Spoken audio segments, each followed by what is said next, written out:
Hot dogs might be one of the most misunderstood foods around, and there's no shortage of myths about them. Want to know if hot dogs really cause cancer? Keep watching to find out more. While the inspiration for hot dogs likely does hail from Germany, most evidence points not to Frankfurt but to Coburg, where in the late 17th century, a butcher by the name of Johann Georghenner invented a sausage known as the Dachshund. Yes, like the dog. This sausage appears to have then arrived in Frankfurt, where it was appropriated and given a local name. Even this is disputed, however, and other evidence suggests that Vienna could have been a possible origin point for the sausages, known there as wieners or literally Vienna sausages. Wherever the origins of the original sausage might lie, until it made it to America, the hot dog lacked one essential component, the bun. Once again, there are a number of legends about the origin of the bunned hot dog, including a report that attributes their invention to a German immigrant selling them out of a pushcart in New York in the 1860s. This, in turn, is said to have inspired Charles Feltman, a German baker, to open up the first Coney Island hot dog stand in 1871. Another theory suggests that they were popularized at the 1893 Columbian Exposition in Chicago. Either way, experts tend to agree on one thing: a sausage with bread may well be German, but a hot dog on a roll is resolutely American. Hot dog. Hot dog. Hot dog.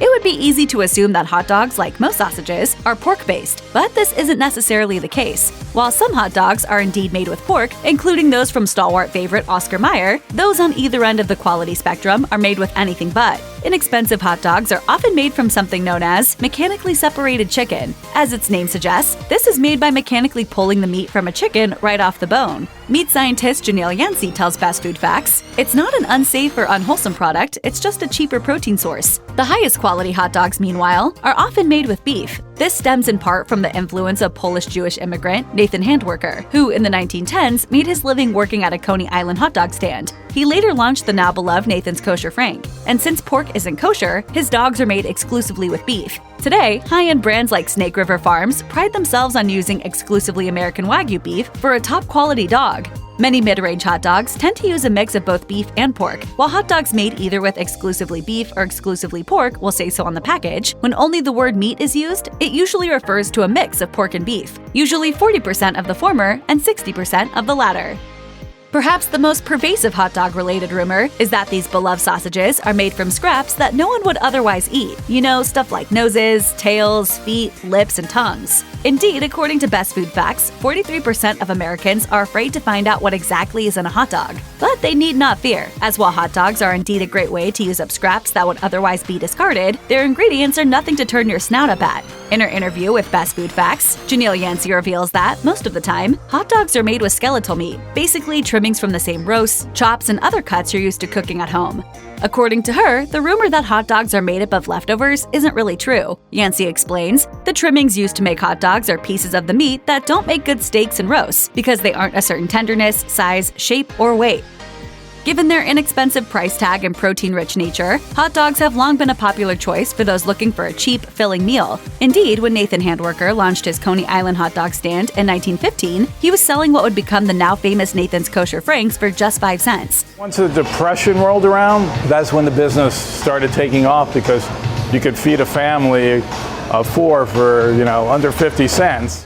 Thanks to their low price point, hot dogs gained immense popularity during the Great Depression, when vegetable stands started selling so-called depression sandwiches, basically a hot dog topped with veggie scraps. But just because they were inexpensive didn't mean hot dogs couldn't dress to impress. When President Franklin Roosevelt hosted King George VI at a Hyde Park picnic in 1939, First Lady Eleanor served the royal couple grilled hot dogs, much to the king's delight. He even asked for seconds.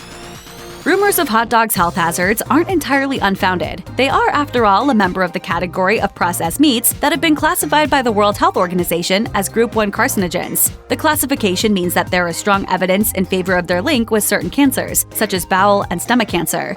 And this risk is only increased when hot dogs are prepared, in time-honored tradition, over the grill. One 2010 research review from Vanderbilt University posited a link between the development of certain cancers and exposure to heterocyclic amines, a class of chemical that develops when red meat is cooked, particularly well done or char-grilled. But evidence of this alleged link is inconsistent. Dr. Stephen Friedland, a cancer researcher at Los Angeles' Cedars-Sinai Medical Center, tells Time magazine that you would have to eat char-grilled meat 2 or 3 times a week before the increased cancer risk became a problem. So while hot dogs are certainly not a health food by any measure, the real danger isn't their possible carcinogenic nature, but simply the fact that they're quite high in fat and sodium. As an everyday indulgence, they're not great, but as a sometimes food, you're probably fine. Check out one of our newest videos right here. Plus, even more MASH videos about your favorite foods are coming soon. Subscribe to our YouTube channel and hit the bell so you don't miss a single one.